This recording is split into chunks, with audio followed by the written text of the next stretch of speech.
राम राम राम राम राम राम राम। प्रेम परमात्मा प्रदत्त है। भक्ति देने के विषय में भी भगवान कृपण हो जाते हैं और ये भी कहते हैं कि प्रेम भक्ति जल बिन रघुराई, अभियंतर मल कभऊ न जाई। ये भगवान ने नहीं कहा है। हम जैसे जड़ जीवों इस बात को समझाने की कृपा करें।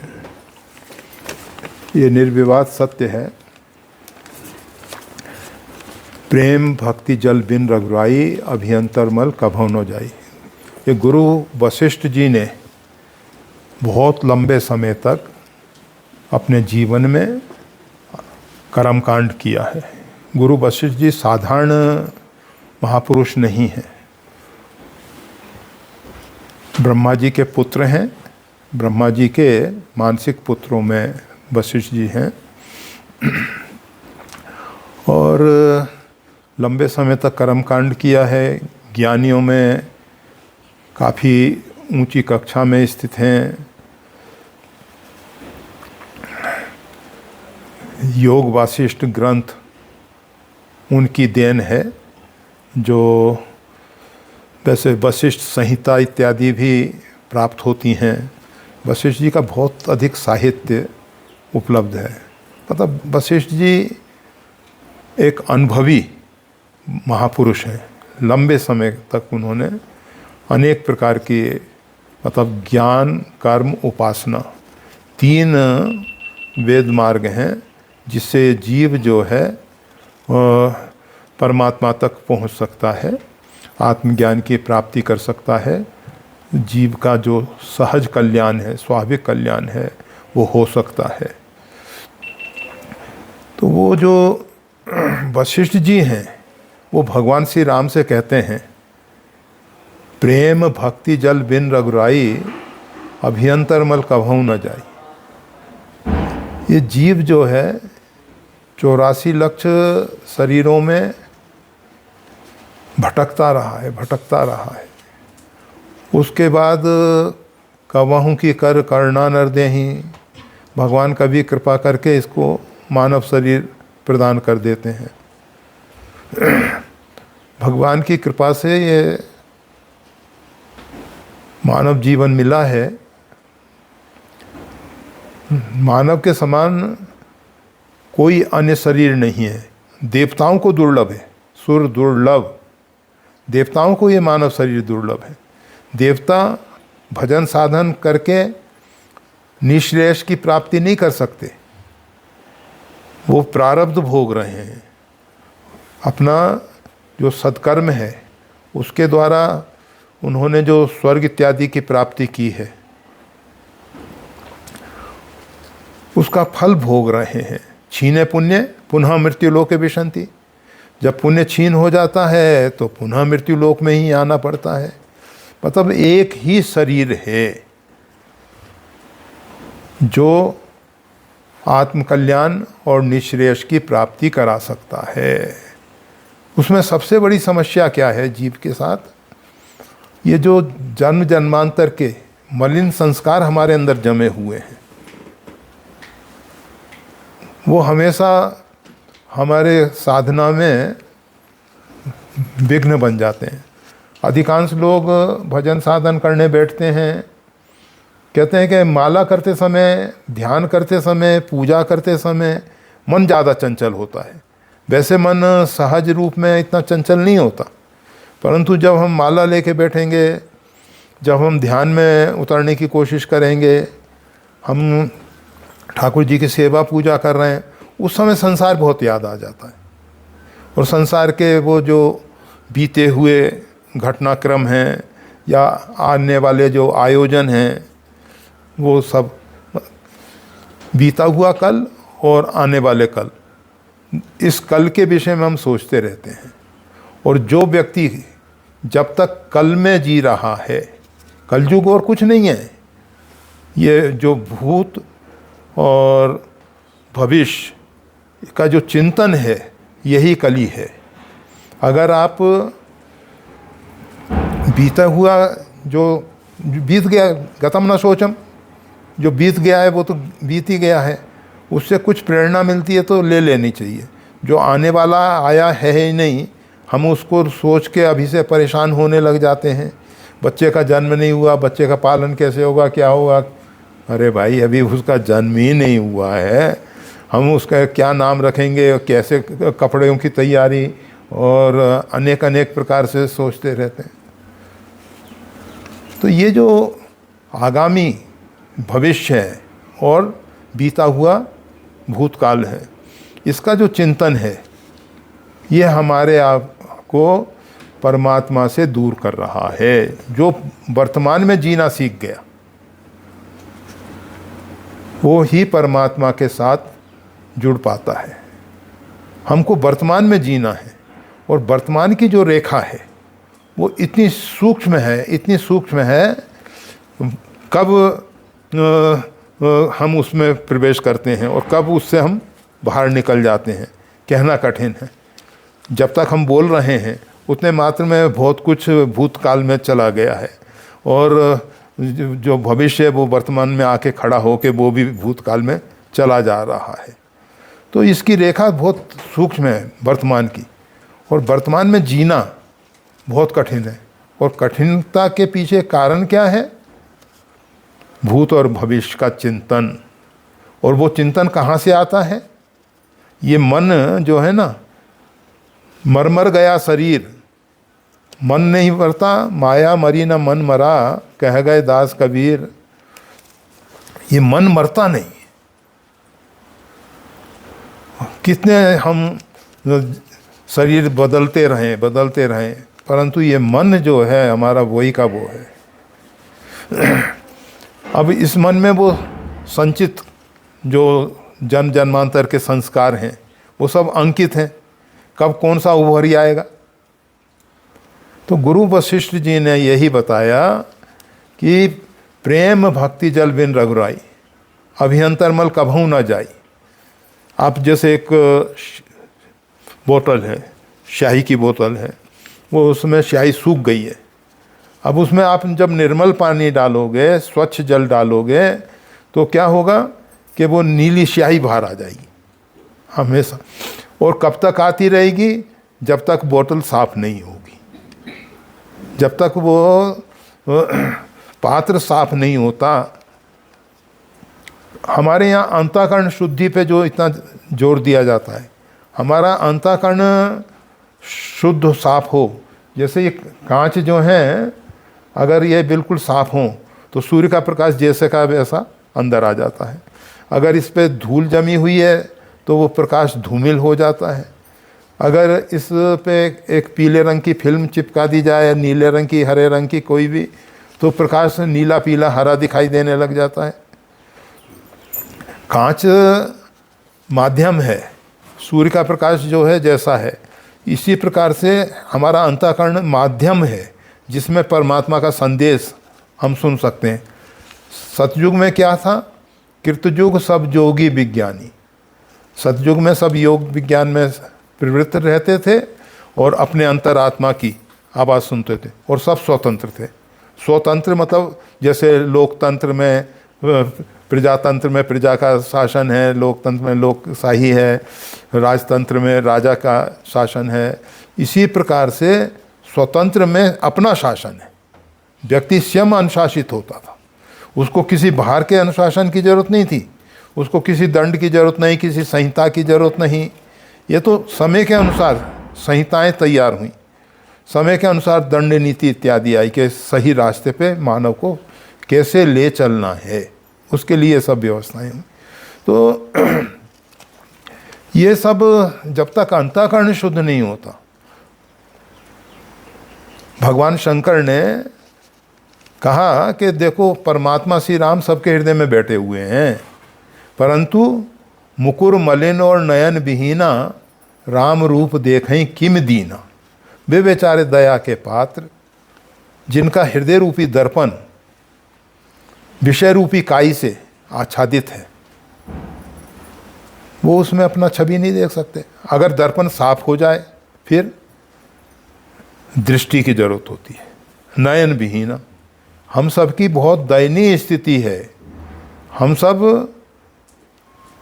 का दर्पण वो मलिन हो गया, और जो दृष्टि चाहिए जिससे वो परमात्मा देखा जाता है, ज्ञान वैराग नयन उर्गारी, ज्ञान और वैराग रूपी जो नेत्र हैं जिससे वो परमात्मा देखा जाता है, वो हमारे पास है नहीं।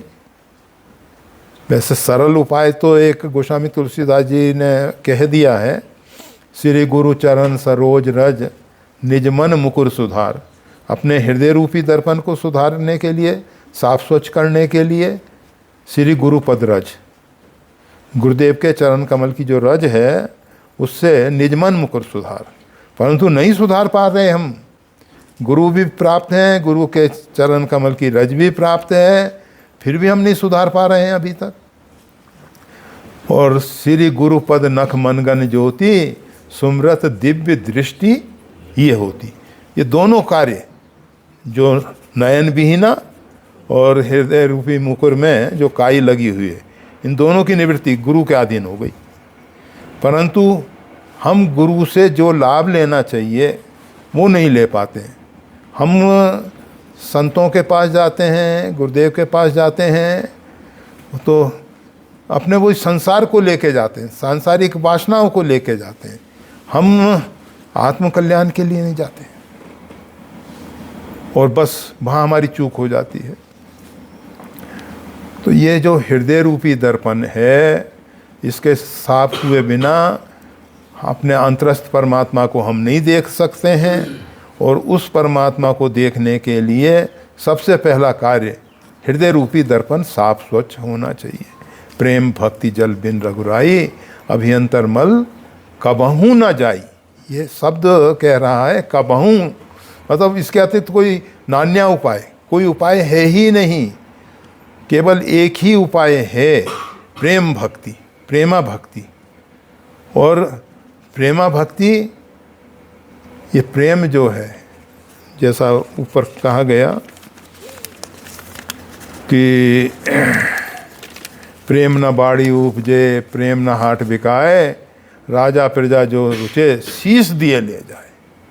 प्रेम किसी खेत की उपज नहीं है, प्रेम किसी बाजार में नहीं बिकता है।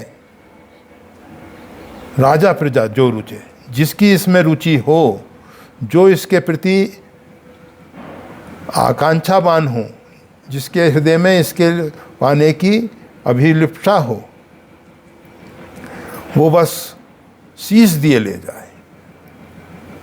फिर वही प्रश्न आता है कि शीश तो रावण ने सादर शिव को शीश चढ़ाए, एक एक के कोटि पाए, 9 शीश उसने काट के शंकर जी को चढ़ा दिए थे।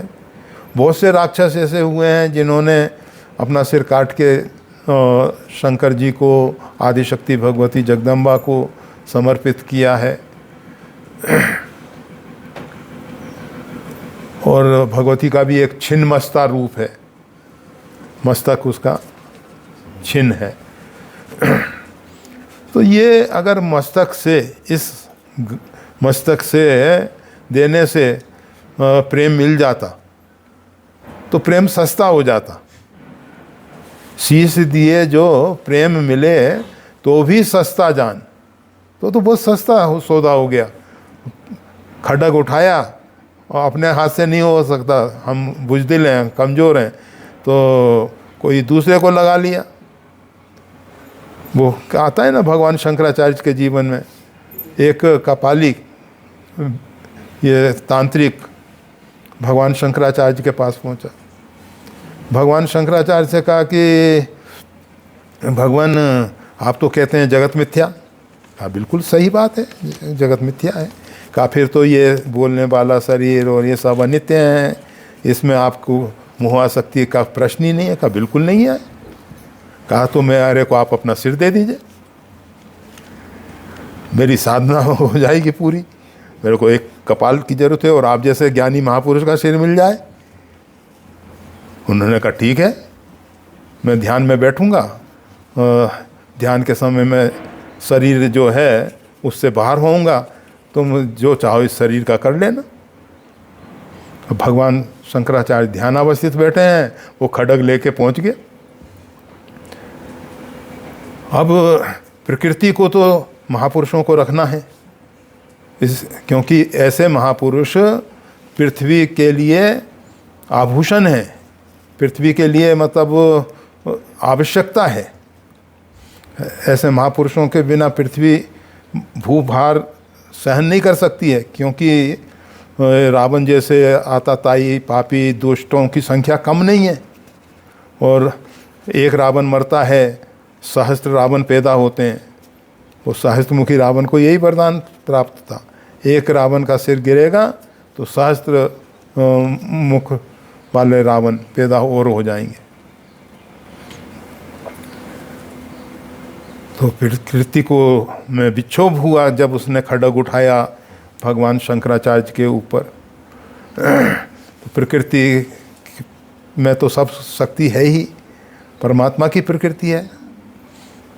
तुरंत उनके एक शिष्य जो नरसिंह भगवान के उपासना करते थे, उनको आवेश आया और वो तुरंत वहाँ पहुँच गए जहाँ भगवान शंकराचार्य बैठे हैं, और उसका खड्ग उसके हाथ से छीन के उसका ही सिरोच्छेद कर दिया।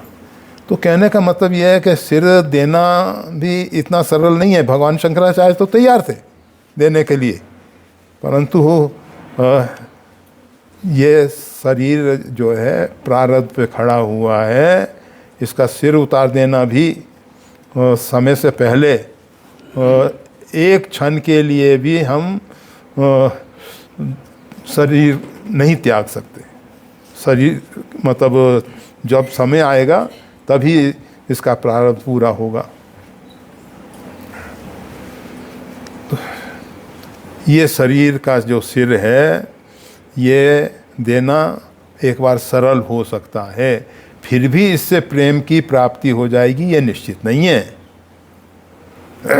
तो फिर कबीर साहब जो कह रहे हैं कि शीश दिए ले जाए, शीश देकर प्रेमा भक्ति को प्राप्त कर सकते हैं, प्रेम को प्राप्त कर सकते हैं। देखो, प्रेम और प्रेमा भक्ति ये दो शब्द हैं। प्रेम कहते हैं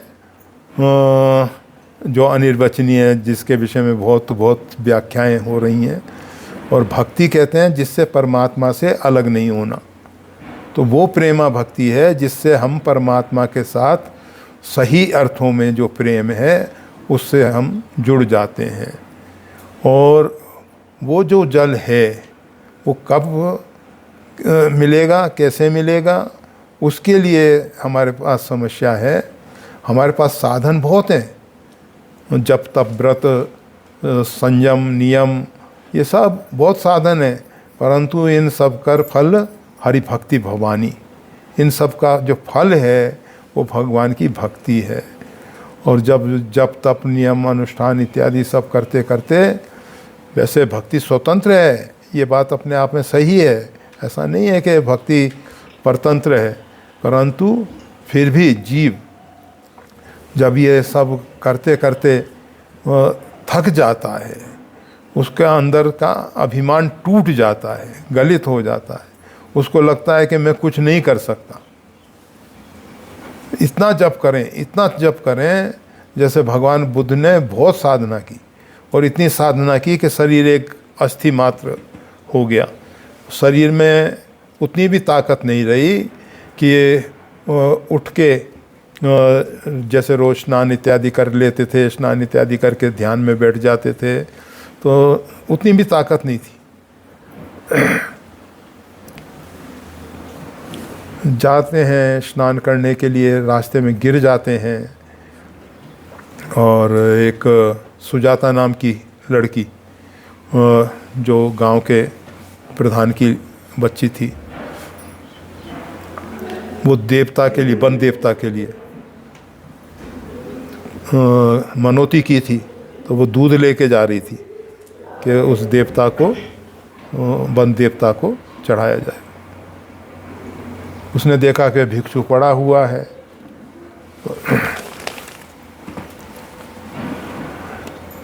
उसने कहा कि ये जिंदा है कि मर गया, तो इसके मुख में थोड़ा दूध डालो, अगर ये नीचे उतर जाएगा तो ये जीवित है, मरने के बाद उसके मुख में आप कुछ दोगे नहीं खाएगा वो। फिर जब तक शरीर में चेतना है तभी तक ये शरीर के अंग कार्य करते हैं। पर फिर भी शरीर में से चेतना के निकल जाने पर भी ये बाल वगैरह बढ़ते हैं थोड़े। दाढ़ी आप साफ रखो, आपका नहीं हमारा कहो ना। हाँ, पर हम दाढ़ी साफ रखते नहीं, समस्या है। जो कोई व्यक्ति दाढ़ी साफ रखे और उसका देहावसान हो जाए तो दाढ़ी में बाल अगर 1-2 दिन सब रहेगा ना, थोड़े थोड़े आ जाएंगे, नख सब। ये कुछ जो शरीर के धर्म हैं वो थोड़े समय तक चलते हैं, बहुत लंबे समय नहीं है कि बाल बड़े बड़े नहीं हो जाएंगे। थोड़ा होगा। तो उस सुजाता ने उनके मुख में थोड़ा दूध डाला, दूध उतर गया गले से, उसमें और जितना देवता के लिए लाई थी वो सब उनके मुख में डाल दिया। उनके शरीर में थोड़ी चेतना जागृत हुई और वो तो सुजाता तो अपने पिता के पास गई और पिता को बताया कि ऐसे ऐसे एक भिक्षु पड़ा है और ये है। फिर उसके पिता आए, वो तो आगे की कथा है। परंतु हम ये बता रहे थे कि जब तपस्या करते करते, जैसे मनु शत्रुपा तपस्या कर रहे हैं, अस्थिमात होई रहे शरीरा तत्पि मनाग मन ही नहीं पीरा। हम सब एकादशी व्रत करते हैं, वजन देखते हैं कि कितना घट गया, 9 दिन में 9 रात करते हैं कि वजन कितना कम हो रहा है। परंतु वो अस्थिमात हो ही रहे शरीर, मन में कोई पीड़ा नहीं है। तो शरीर इतना मतलब छीन हो जाए तपस्या करते करते और मन में किसी प्रकार की ग्लानि न हो, शरीर के साथ जो तादात्म्य है वो गलित हो जाए। इसी प्रकार जप करते करते इतना जप किया जाए कि लगे, अंदर से लगे कि हम जप नहीं कर सकते हैं, और फिर भी जप हो, अंदर से पूरा अनुभव हो कि हम जप नहीं कर सकते हैं, तब आगे का परिणाम आता है। तो ये जो प्रेमा भक्ति है, इसका जो जल है वो अंदर के मल को धोने के लिए एकमात्र उपाय है, और वो बिना भगवत कृपा के नहीं प्राप्त होता है। और भगवत कृपा के लिए अगर हम या तो माता सबरी जैसे कि भगवान श्री राम आएंगे, इतनी दृढ़ निष्ठा हो जाए, धैर्य पूर्वक बैठी है माँ सबरी, नित्य प्रति भगवान आएंगे ऐसा सोच के मार्ग साफ कर देती है भगवान के आने के बाद, कि स्वागत के लिए जो कुछ भी उसके पास साधन है उन सब की तैयारी करके रखती है। इसी प्रकार से हमारे अंदर उतनी दृढ़ता आ जाए कि भगवान की कृपा से प्रेमा भक्ति मिलेगी, भगवान कभी तो कृपा करेंगे ही। तो वो जो एक अंदर की भावना है कि भगवान कब कृपा कर रहे हैं, कब कृपा कर रहे हैं, और दृढ़ निश्चय है कि करेंगे ही। कितना समय लग जाता है कहना कठिन है। इसी प्रकार से जप तप अनुष्ठान करते करते बहुत लंबा समय व्यतीत हो जाए तो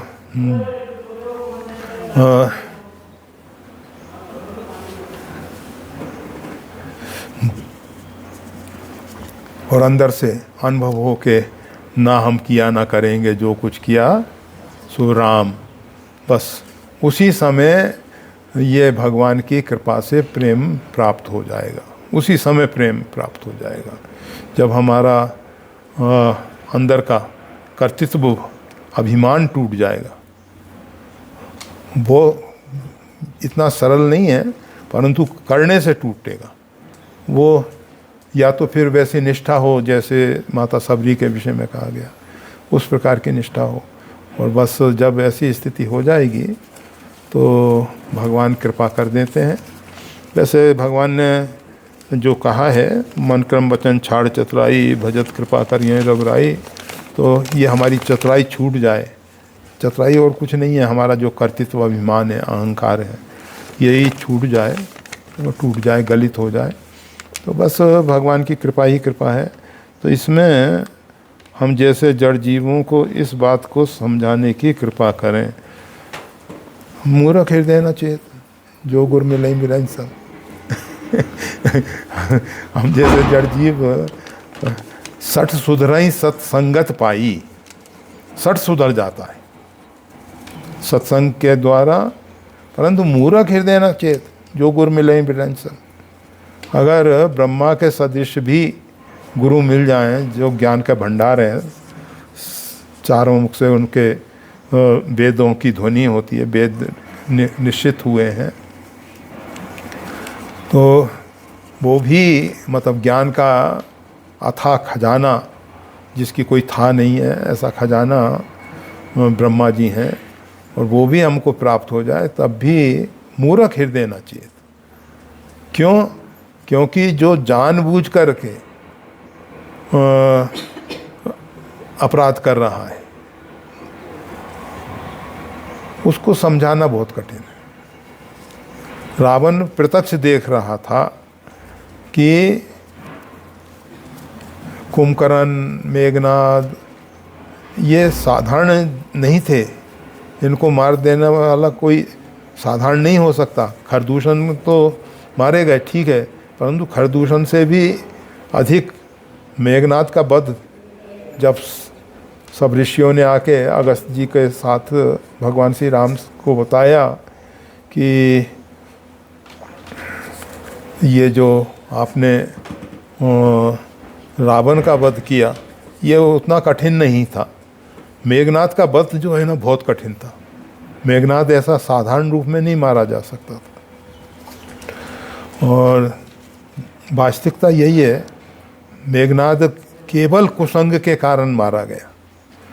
सुलोचना ने, उसकी पत्नी सुलोचना थी, तो कहा कि उर्मिला का जो सतीत्व है मेरे सतीत्व से ज़्यादा नहीं है। मेरे अंदर जो सतीत्व है, जो पति के प्रति निष्ठा है, वो उर्मिला से मेरे में किसी प्रकार की कम नहीं है। फिर पूछा गया कि भाई तुम्हारा पति फिर क्यों मारा गया? उर्मिला के पति की रक्षा उर्मिला ने कर ली, उसके सतीत्व ने कर ली, तुम्हारा सतीत्व तुम्हारे पति की रक्षा क्यों नहीं कर सका? तो उसने कहा कि हमारा पति जो है, वो घटना इस प्रकार की कही जाती है, वो अर्थ हम बता रहे हैं। घटना इस प्रकार की है कि जब इसका सिर वहाँ जाके गिरा मेघनाद का, सुलोचना उसके लेके सती होने के लिए आगे का मतलब तैयार हो रही थी, तो उसने पूछा है, सुलोचना ने पूछा है कि किस कारण से मेरा पति मारा गया। जब तक मेरा सतीत्व सुरक्षित है तब तक मेरे पति को नहीं मरना चाहिए था। और उर्मिला में ऐसी कौन सी विशेषता है जिसके कारण, इसके सतीत्व में कौन सी विशेषता है जिसके कारण इसका पति मेरे पति को मारने में सक्षम हुआ? तो भुजा लिख रही थी, मेघनाद की भुजा लिख रही थी कि ये कुसंग के कारण मैं जो हूँ, मतलब मेघनाद कह रहा है, कुसंग के कारण, रावण के सानिध्य के कारण इसके पति को, मतलब उर्मिला के पति को भगवान श्री राम का सानिध्य प्राप्त हुआ, और मतलब मेघनाद को रावण मिला। रावण के कुसंग के कारण वो मारा गया, नहीं तो मेघनाद का वध बहुत सरल नहीं था, बहुत सरल नहीं था, बहुत कठिन था। सुलोचना उसकी सच्ची साध्वी सती पत्नी थी।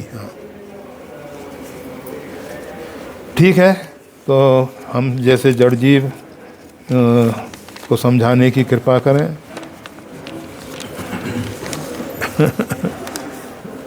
समझाए समझे नहीं। जय श्री राम।